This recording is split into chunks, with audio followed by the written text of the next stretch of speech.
I've never seen a diamond in the flesh. I cut my teeth on wedding rings in the movies, and I'm not proud of my address. Well, it's fantastic to be here. I've been here since Monday, and on Tuesday I even found a little bit of kiwi in the Barossa Valley in Te Aroha Estate, so I was quite excited about that in the name. I'm also not finding it very cold. I texted back to people back home and I said, oh yeah, made it safely, it's all good. Pity it's only sort of 7 degrees. And they came back, no sympathy, -2 here this morning. So yeah, it's great to be here. I'm here to talk about a little city that you can see in the background here. This was taken towards the end of last year. Christchurch on the east coast of the South Island of New Zealand. And as you probably know, it looked a little bit different a wee while ago. This was a picture that sort of did the rounds on Facebook. We had, so the 22nd of February 2011, 12:51, our city literally went up in smoke. This picture was taken by Gillian Needham, and it got global coverage. And because it's easier for me just to show you a little video about what happened, I will, and then I'll get on to talking about the exciting stuff.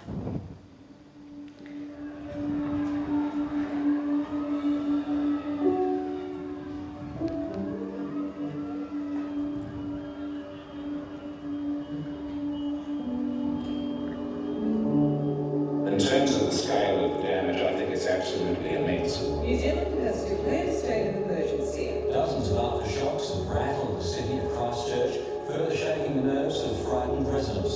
Violent aftershocks have left many too afraid to return home.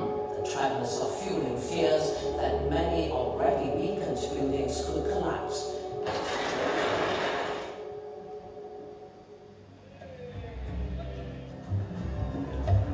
There's no denying that on February 22nd, 2011, the earthquakes robbed Christchurch of a lot. But in its wake, the shakes have left a city now running on resilience, determination, creativity and innovation. However, for Christchurch and Canterbury Tourism, there was a significant problem. Our largest market was down 34%, and that is Australia. Australian spend in Christchurch was down 25%, and trans-Tasman air capacity had been cut by 25% as well. This was a significant problem for us. It meant even if we could attract people back to the city, it was going to be harder for them to get to Christchurch. And overwhelmingly, we had a perception problem, a perception that came through again and again in our research that it just wasn't appropriate to visit Christchurch. And this was particularly apparent in our Australian market. We have a lot of friendly banter over the years, but we also have a really strong history. And it seems that Australians felt our pain as much as we did. And they really felt that it was more appropriate to leave us in peace and let us rebuild on our own. But we needed the Aussies back. So what did we do? Clearly we have a team of hobbits at Christchurch and Canterbury Tourism. That's us on the left. These are the guys from Sydney, the Australian agency that we ended up going with to help us work on the campaign. We brought them to Christchurch, as you do, showed them round, let them drive some tanks, and crushed some poor little red cars. Then we all got a little bit closer in the back of those military vehicles. But our mission was to invite Australians back to Christchurch. It was to communicate the real story on the ground, because lots of exciting things were happening, and we'd been overwhelmed on the 22nd of February 2011 with media coverage that told a completely different story, but things had changed, and there was just nothing really to balance what had happened at that time. We had some pretty lofty objectives to positively increase Aussie perceptions of Christchurch by more than 5%, to increase Australian holiday arrivals to Christchurch from New South Wales and Victoria by 3% in Q4 2012, and increase Australian holiday expenditure in Christchurch by 25%. So we launched a campaign. There were 3 phases to this campaign. It began with a soft launch, with some trade and media briefings, in Sydney. As you can see in this picture here, we replicated something that had become a very much part of our city containers. So the entrance to the trade and media briefing, you walk through a shipping container. We also had amazing support from Mayor Bob Parker, and he became a crucial part of our campaign. So he helped us undertake the soft launch, talk about the new city blueprint, and get the ball rolling with Christchurch Reimagined. Phase 2 was where the interesting things began to happen. And we set up a website, christchurchreimagined.co.nz or .com, and the very first piece of activity we did to get a bit of cut through was an open letter that featured in Australian newspapers on the eastern seaboard, and I just want to read that to you. So imagine you're waking up Saturday morning, you've grabbed your coffee, you're probably not actually sitting down to read a newspaper, but nonetheless, if you were, and opened up newspaper to page 5, this is what you'd see. 30th of September 2012, an open letter from the Mayor of Christchurch. Read the big pineapple. Dear people of Australia, you're not coming to Christchurch on holidays. We thought this might be because of the earthquakes, except that we're back up and running and people from all around the world are coming back here. Christchurch has been undergoing a transformation. Interesting, eclectic things are popping up all over the place. A shopping mall made of shipping containers, a cardboard cathedral there, and art projects in the gaps in between. Add all the stuff that's always been here, like sweet-ass wine and breathtaking natural beauty, and you've got a choice holiday. Just not for you Australians, apparently. So we've decided to use some Christchurch ingenuity to get you back. Australians like big things. Christchurch has a lot of really exciting big things happening, just not a big thing per se. So may we borrow your big pineapple, please? Warplonk it smack bang in the middle of the city. Ask Trevor Chapel to officially open it, and then you Australians can start coming back here. It's all part of our plan to widen our appeal to Aussies and get you coming back to Christchurch for holidays. Let me know at christchurchnz.com. Cheers. Here's Mayor Bob Parker, Mayor of Christchurch, on behalf of the people of Christchurch, New Zealand. So that was our cut-through piece. And after reading that letter, if you went to the website, the Mayor would be ready with you in a minute with a message. Have you been to Christchurch at all before? Just keep my eyes on the road, actually. My name's Keith Ingleburn, by the way, and I am the assistant to none other than Mayor Bob Parker. Keith, we've got a major issue in Christchurch, mate. We've got tourists flocking here from all around the world. But where are the Australians? I don't see them. What, anywhere? Aussie, Aussie, Aussie! Look at it in context. Australia is a big country full of people with big hearts and big ideas and big pineapples. They're crazy about big stuff, mate. No, I take your point, Bob, but what you want to do is put a big pineapple in the middle of Christchurch so the Aussies will flock back to see our city. Keith, I'm not talking about a big pineapple. I'm talking about the big pineapple from Australia. Imagine there's a huge merino sheep in the Botanic Gardens. Here, browsing a gigantic cow from Australia. Over here on the Avon River, a chook. Aussies will love this to pieces. You're going to go out there and you're going to find a place in Christchurch where we can put this big Australian thing. Who's going to want a big cow here? Now, I don't necessarily want it where everybody else has to do it, but I want it in a place where Australians will know, respect and love them and show them their icon. I think it's probably the safest place for it, actually.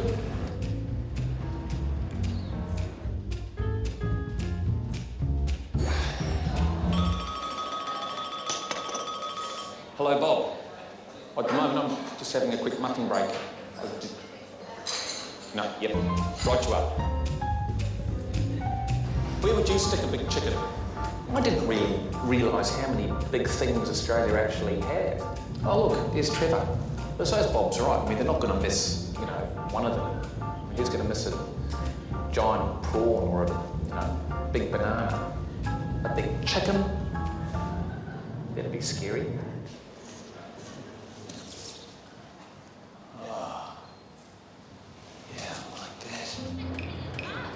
Hi Bob, it's Keith. I found the most perfect location for the big thing. It's in the Botanic Gardens and the backdrop is spectacular. Yes, tremendous. Bob, I think you're onto something. That's why you got the job, Keith. Imagine looking years to come with the sands of time. Some new society, sort of archaeology students dig it up and they find all these big giant things and go, shit, imagine the size of the people back then.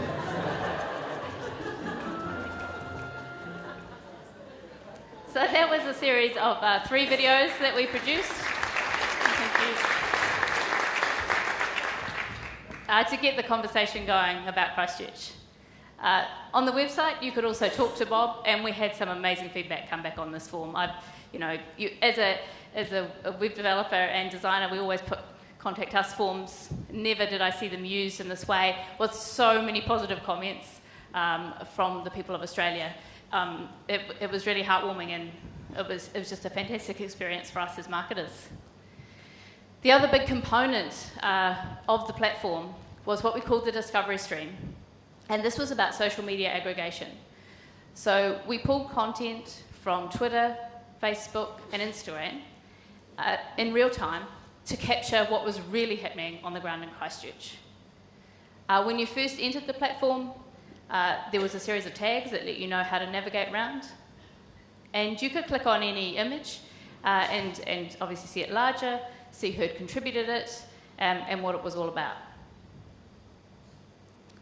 We also had trending items, and you could upload content via Facebook. A lot of the other content was pulled by using hashtags. We did run into some technical difficulties with Facebook. We couldn't pull that content by using hashtags, but if you had hashtagged something with Chicha or Christchurch on Twitter or Instagram, we were able to pull it through to the feed. And this let people know how that they could appear there. We also followed up with deals and offers. So you were able to download some discounts and some deals when you're on the ground. And we also worked with Jetstar to run a couple of campaigns to make it a little bit cheaper to come back into Christchurch as well to fly here. And the site was mobile friendly. So the third phase is where we saw some of those components that I just showed coming into play. The operator deals came on board. All the time we were pushing people to the discovery stream, see Christchurch live in real time. We used local influencers and operators to help populate the stream with the snap, tag and share concept.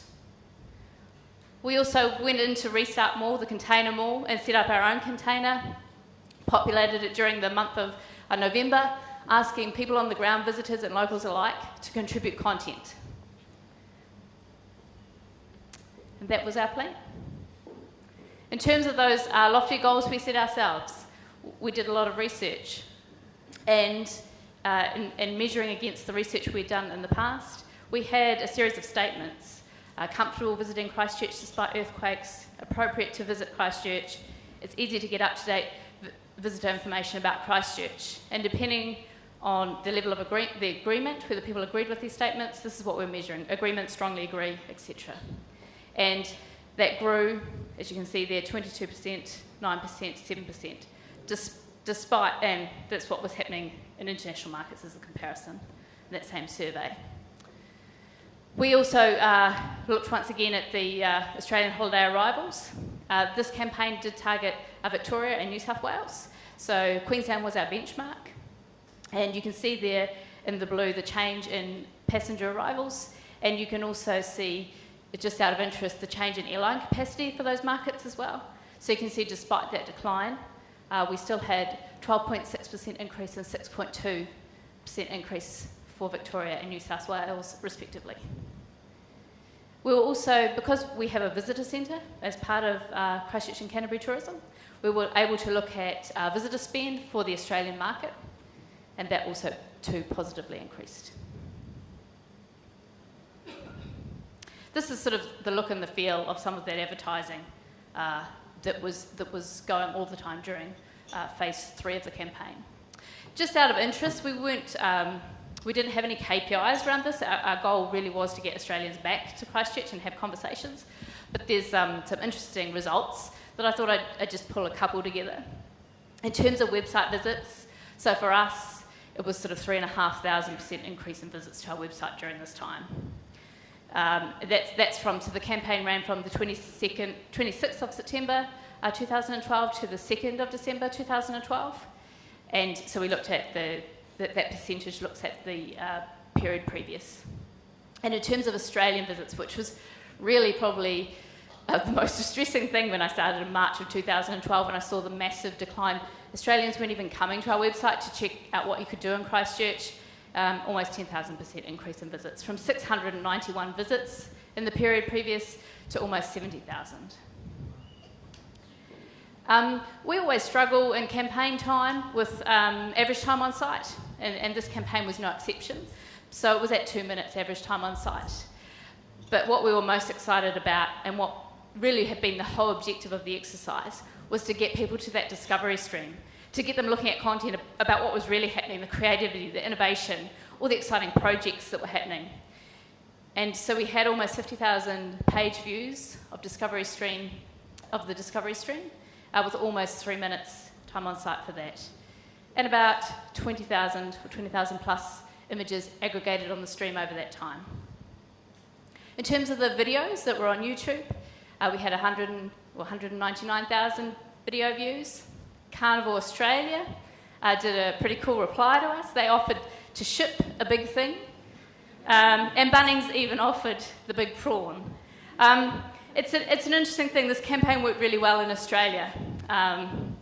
For us, it was a little bit risky, and I'll talk about that just in a minute. Some of our key learnings. Obviously, working with Iris in Sydney was great to have. We brought the product knowledge about Christchurch and Canterbury, but they brought the understanding of the Australian market. And that was pretty key for us, particularly when we were going with humour, because that could have gone either way. And it definitely did for a number of reasons in our Christchurch market. Be fearless, take calculated risks. We knew this campaign would upset locals. We were poking fun at ourselves, at Australians, at everybody. And it was true to say we made some mistakes in the communication of this campaign. We definitely narrowed and targeted our communication on some of our social channels after we launched, because a lot of locals weren't happy. A lot of locals were still dealing with housing issues, let alone worrying about getting tourists back to the city. But on the other side of the fence, we knew that there were a lot of tourism operators struggling to make a living. We couldn't just shut up shop until everybody was back in housing. It sort of had to be a multifaceted approach to the recovery. The other thing about being fearless is that something really interesting happened when the walls fell down in Christchurch. We lost a lot, but there was also this incredible sense of freedom. And Christchurch has probably suffered from a little bit of the beige that we've heard mentioned in some of the earlier presentations. We've always been seen as a little bit conservative. And so what we saw happen in Christchurch, on the streets of Christchurch, was a lot of creativity and innovation that had been locked away. And people just started, look, I can do this. I can get out there, I can put art on the wall, I can set up a container, we can set up gap golf, we can have a dancer mat over here, plug in our iPods and dance in the middle of the city. Like, all these things started happening that hadn't happened before, and it's really hard, even now, a year on from this campaign, to try and, for us to kind of remember that time. We don't want to go through earthquakes again, but we want to remember the sense of freedom that we had and how that changed our thinking, and it's quite hard to distill, and I don't know if we'll ever be able to do it, but we talk about it with arts organisations all the time, because we deal with some of those, and just how we got on and got things done. We love and hate APIs. They let us do a lot of great things. I mean, I wouldn't want to have to go and map the entire region, but they break. So the discovery stream went down a few times. You know, we lost our Twitter feed a couple of times, Instagram dropped off, and that all costs money, and that's something you have to factor into your campaign. They let you do great things, but yeah, you have to be watching them all the time. It was probably something we learnt, ensuring that all key stakeholders understand exactly what's being proposed. And in the social space, this is particularly true. We understood what aggregation of social media content meant. It meant we'd get everything. We did have moderation ability to exclude certain things, particularly obviously Christchurch, being a Christchurch in the UK, we could exclude certain content. We also made a conscious decision to exclude anything that had earthquakes in it. We didn't mind that the content wasn't perfect in terms of you were dancing in the street in front of a broken building. That was fine. We just didn't want to have a whole heap of quake-specific imagery appearing on the stream. But some people got upset about selfies, some people got upset about too many pictures of dogs. There was a lot, even just the other day when we were talking about this presentation, they didn't necessarily understand what the aggregation of social media meant, and it meant we pretty much got everything. And obviously moderation's a huge thing. We only just retired this platform at the end of June this year, due to an API breaking the site again. And we had to moderate that daily just to make sure there was no offensive content in there as well. And users had the ability to flag content for us as well. And I'm just going to end with Australia, the last video. I want one of your big things. Look at that. Oh, look, that's the couch! Oh my word. Look at that sucker. Look at the horns on that thing. Look at that.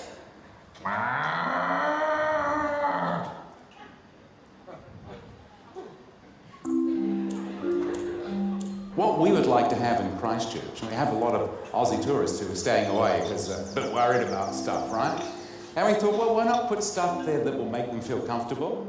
And we're just thinking, well, I'll come straight out with it. We'd like your big cow. Well, it'd be difficult to get over there. Right, so that's final. All right, well, thank you for your time. Okay. Oh, crikey, Dick. Hey, Bob. My man, how you doing? Good. I spoke to the peeps from Gorbin and it's a no-go with the merino. Like, it's a definite. They've said that's it. Sorry. It's no go with the merino.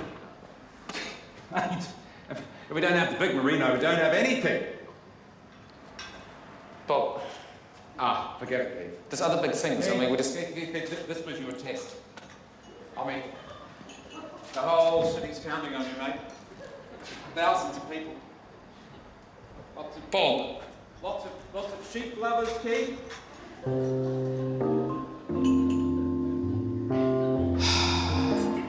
Keith. Yes, Bob. I really still don't quite understand the big things in Australia. I mean, what is it about? Well, I think first of all, Bob, you need to sort of understand the Australian. And... Can you do that? No, not at all, actually. So it's kind of like the pineapple actually draws people back in from all over Australia, I would imagine. Absolutely. It's as I say, in terms of big things, this is number one. I'm just wondering if we could enter into an agreement just for us to maybe just borrow it for maybe 5 years, something like that. I'm sure we can find an arrangement. Mate, we put it there. Thanks for putting your heart where your pineapple is, mate. Well done. Thanks a lot to us. The thing that I'm so excited about, we don't know where this will lead. No. What is the next chapter going to be? Jesus, man! Careful. Sorry, look here! I mean, now's the hard work, the logistics stuff, actually getting one of these things back. So it's got to be run like a military operation. So we come over here with gas cutters. I mean, there's like a 60-minute max operation there. Yeah. We need choppers come in, heavy lift, pick them up, take them out. Thank you, everyone.